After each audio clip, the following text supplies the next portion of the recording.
지난 시간에 이어서 오늘은 우리가 관계는 첫인상부터 시작된다. 내용을 한번 이해해 보려고 해요. 내용을 좀 이해하면서 이런 이야기도 있구나. 우리가 한번 새로운 지식을 얻게 되는 거죠. 뭐 내용만 이해하는 건 아니고요. 이제 예측하며 읽어보도록 하는 그 과정도 같이 한번 함께 해볼까 합니다. 자, 그럼 시작해 보겠습니다. 여러분 교과서 58쪽을 한번 다시 펴볼까요? 관계는 첫인상부터 시작된다. 이렇게 제목이 있었죠. 이 제목으로 우리가 뭘 예측할 수 있었죠? 이 심리학에서 그 제목을 보니까 이 관계라는 거는 이 인간들, 사람들 사이의 관계라는 것은 이 첫인상이 끝이 아니라 시작이다. 이런 그래서 첫인상에 대한 느낌이 관계에 대해서 어떤 영향을 주는지 독자들은 예상하며 읽을 수 있겠습니다. 같이 가볼까요? 여러분 교과서 같이 펴놓고 선생님 설명 잘 들어주기 바랍니다.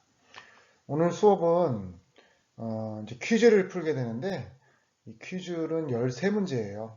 지금 선생님이 강의하는 내용 중에 이 퀴즈를 푸는데 도움이 될 만한 내용이 전부 다 포함되어 있기 때문에 이 강의를 잘 듣고 교과서를 다시 읽으면서 문제를 풀어가면 되겠습니다.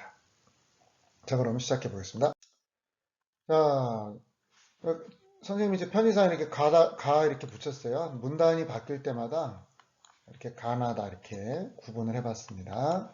문단이라는 건 이렇게 쭉 글을 쓰다가 엔터를 치고 컴퓨터에서 엔터를 치고 이렇게 줄바꿈을 하는 거죠. 그래서 그렇게 되면 하나의 문단. 그래서 여기서 지금 총 3개의 문단 가나다를 갖추고 첫 번째 화면에서 설명을 해보겠습니다. 자, 시작할게요. 사람 사이의 관계는 만남에서 시작된다. 만남 없는 관계란 있을 수 없고 설사 있다 하더라도 극히 드물다.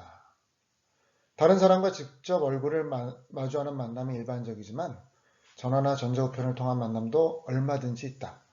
이러한 만남 가운데 가장 중요한 것은 첫 만남이다. 왜냐하면 사람들이 처음에 형성된 인상을 좀처럼 바꾸지 않기 때문이다. 이 가문단에서 제일 중요한 문장이 있다면 뭘까요? 마지막 문장이 되겠죠. 사람들이 처음 형성된 인상을 좀처럼 바꾸려지 않기 때문에 이 첫 만남이 중요할 수밖에 없다. 이런 내용이네요. 사람들은 첫 만남에서 첫인상을 갖는 거죠. 그것이 이제 관계에 영향을 미친다. 이러는 거죠.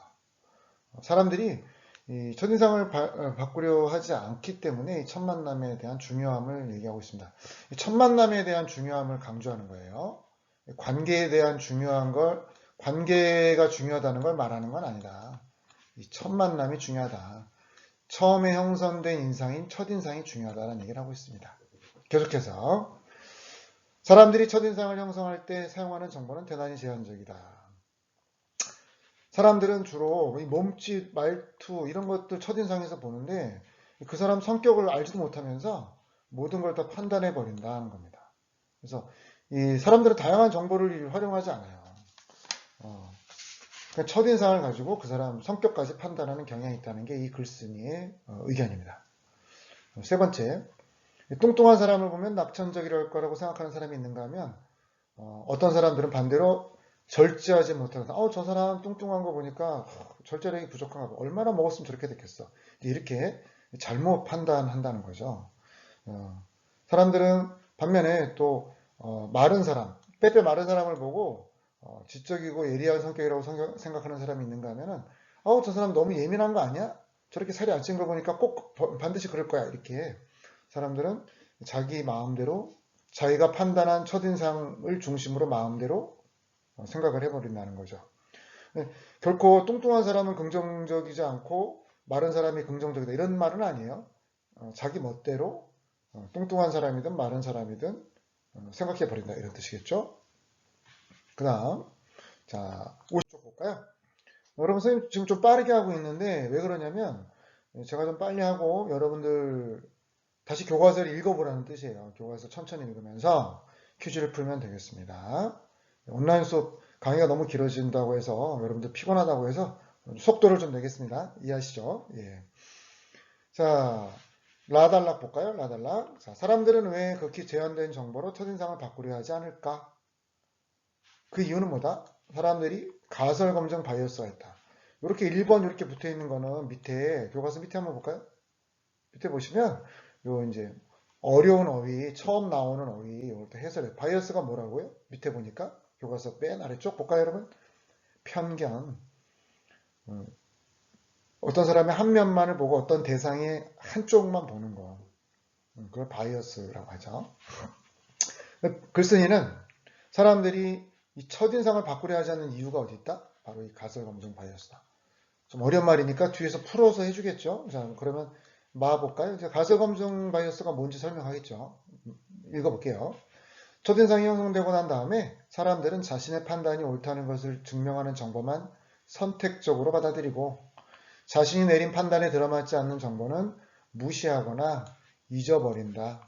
뚱뚱한 사람은 절제력이 부족하다고 생각하는 사람은 뚱뚱한 사람의 여러 행동 중에서 자기 생각에 부합하는 거, 맞는다는 뜻이에요. 나머지는 아예 무시해버린다. 이러한 과정을 거치면서 자신의 생각이 옳다고 확신해버린다. 이런 걸 우리가 뭐라고 한다? 바로 가설검증 바이어스라고 부른다. 이렇게 얘기하네요. 자, 결국은 뭐예요, 여러분? 사람들이 첫인상을 바꾸려고 하지 않는 원인은 바로 가설검증 바이어스인데, 바로 이제 뚱뚱한 사람, 마른 사람, 뭐 이런 것들 이렇게 할 때, 어디 객관적으로 증명되거나 정말 그래서 과학적으로 그런 게 아니라 그냥 자기 판단에 맞다고 생각하면 받아들이고 그렇지 않으면 무시해버린다는 거죠. 사람들이 좀 그렇잖아요. 저 친구 참 좋은 친구야 그랬는데 그 친구가 예상하지 못한 행동을 했어. 나쁜 행동을 했어. 근데도 처음엔 어떻게 해요? 아니야, 아니야. 그 친구 실수했을 거야. 그럴 리가 없어. 이렇게 더 넓은 마음으로 받아주는 반면에 난 저 친구 싫어. 처음에 첫인상 마음에 안 들어. 이랬던 친구들은 어떻게 해요? 조금만 잘못해도 어머 제가 저랬대 하면서 친구들한테 오히려 더 그걸 과장해서 받아들여서 친구들한테 퍼뜨리기까지 하는 거죠. 사람들이 대부분 다 그렇다는 게 이 글쓴이의 말이에요. 자, 계속 벌써 볼까요? 사회심리학자인 스나이더와 수아는 이 사람 이름이에요. 그죠? 예. 실험을 했대요. 입증했대. 입증이 뭐예요? 증명했다는 거죠. 그게 맞아! 이렇게 확실하게 보여줬다는 게 입증했다는 뜻이에요. 대학생들한테 질문을 줬대요. 그러면서 학생들한테 질문지 26개를 보여줬는데 대학생들이 어떤 반응을 보였냐면 먼저 대학생 대부분들 어떻게 했다고요? 성격을 먼저 판단한 다음에 저 사람 외향적일 거야. 외향적은 이제 막 좀 활발하고 적극적이고 사람 잘 사귀는 거. 내향적인 거는 이렇게 혼자 있기 좋아하고 그 다음에 좀 자기만의 세계가 좀 확실한 사람들. 근데 대학생들 어떻게 했다고요? 저 사람은 내향적일 거야, 외향적일 거야 먼저 판단한 다음에 질문 26개 중에서 자기들이 그 사람이 내향적이라고 생각했으면 내향적인 것만 증명할 수 있는 질문을 골랐다는 거죠. 그래서 사람들은 어떻게 한다? 이 가설 검증 바이어스를 다시 말해서 편견을 가지고 사람들을 결정해 버린다. 성격을. 이런 것다가 이제 이 사회 심리학자들이 스나이더와 수완이 알아냈다는 거죠. 계속해서 자, 좀 속도를 낼게요. 이 가설 검증 바이어스는 첫인상뿐만 아니라 우리 생활 전체에 영향을 미치고 있다. 그렇죠? 특히 여러분 이 혈액형 얘기 저번 시간에 혈액형 얘기 잠깐 했었죠. 자, 예를 들면 A형인 사람의 행동이 여러 가지가 있는데 내성적이고 소심하다는 걸 증명할 수 있는 정보만 받아들인다는 거예요. A형인 사람이 대범하게 막 과감하게 행동하더라도 그건 어떻게 한다고요? 기억에서 곧 사라진다는 거죠. 기억에 남는 거는 내성적이고 소심한 행동만 잘 남겨서 그래 혈액형이 말하는 그 성격이 맞는 거야 이렇게 얘기한다는 거죠. 그러니까 이 글쓴이의 말은 뭐예요? 이 혈액형 성격학 이거 좋지 않다. 이거는 가설검증 바이어스의 가장 대표적인 사례다. 이거 잘못된 이론이다. 이렇게 얘기한다고 볼 수 있겠어요. 부정적인 거죠.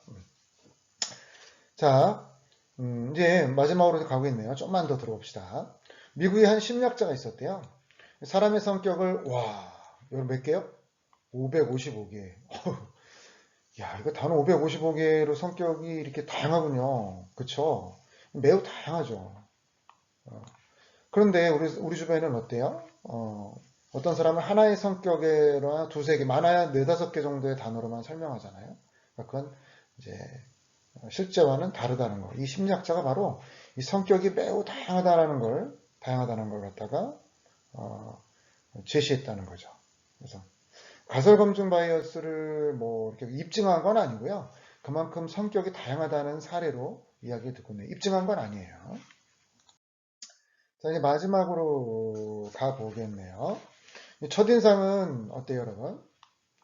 위험하다는 거예요. 이 글쓴이는. 그 이유가 뭐라고요, 여러분? 왜 위험하다고요? 이 가설 검증 바이어스 때문에 편견이라는 거예요. 그 편견. 한쪽만 봤다는 거예요. 그래서 이 사람은 결국 어떻게 하면 따라서 이 글쓴이의 주장이 되겠죠? 어떻게 하자고요?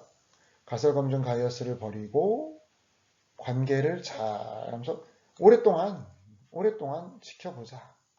첫인상만 가지고 사람의 성격을 판단하는 것은 가설 검증 바이어스에 빠지는 아주 위험한 것이다 라는 겁니다.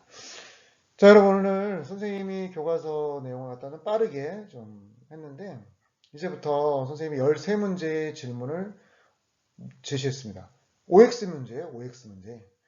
여러분들은 대신에 이 OX 문제는 이제 O 아니면 X니까 찍지 말고 교과서 천천히 보는데 선생님이 여러분 힘들까봐 어떻게 했냐면 그 설문지 보세요. 여러분 설문지 보시면 그 앞에다가 이렇게 괄호로 해가지고 교과서 58쪽에서 두 번째 줄에서 일곱 번째 줄 이렇게 친절하게 설명을 해놨어요. 고기를 보면 옆에 있는 그 해당 부분에 되는 걸 보면은 문제를 풀 수가 있게 되는 거죠. 천천히 해서 13문제 모두 다 해결해 보기 바랍니다. 자, 여러분 온라인 계약 중에 계속해서 수업이 이루어지고 있는데 자, 이번 주에 연휴가 있어요. 연휴가 있으니까 기운 내시고 아니다. 이 수업을 또 시간표대로 보니까 나중에 보는 친구들은 연휴가 끝난 다음에 볼 수도 있겠네요. 어쨌든 미리 보는 친구들은 연휴 잘 보내시고요. 그 다음에 연휴 끝나고 보는 친구들은 연휴 즐겁게 잘 보내고 다시 기운 내서 수업 열심히 듣기를 선생님은 바라봅니다. 여러분 오늘 여기까지 할게요. 네.